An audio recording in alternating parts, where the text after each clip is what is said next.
yeah, I was a reporter for a while. 13 years I was a reporter.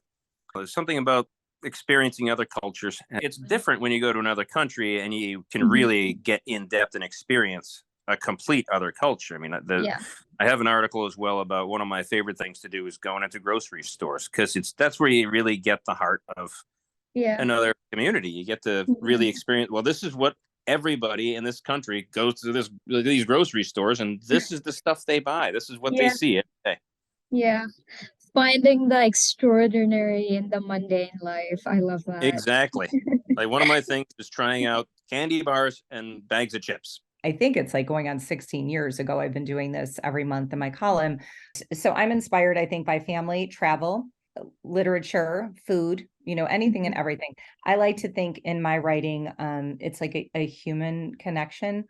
I love to write about nature, relationships. And so when I write, I try for like a kind of a conversational tone.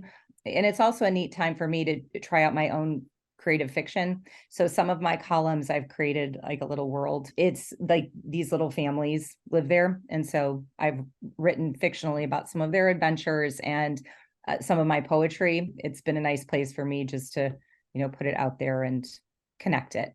I think what inspires me is beautiful things, words, animals, family. I'm from Derry in Northern Ireland, and I lived there until 2004. The column, in terms of what I like to write either things that are related to Irish literature and the significance of Irish literature, but also in terms of what's happening in Ireland, currently. Sometimes that is very much about my opinion, but hopefully an informed opinion. I like to know, because there's two sides to the story. There is the native Irish, and then there are those Americans who have Irish roots and Irish identity.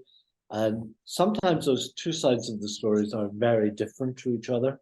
I own a bar at Fairview Park, and I had an old Polish pipe fitter came in, and he said, he's like, yeah, you got this Irish magazine here. He's like, I used to read it all the time, but it doesn't have any jokes in it anymore.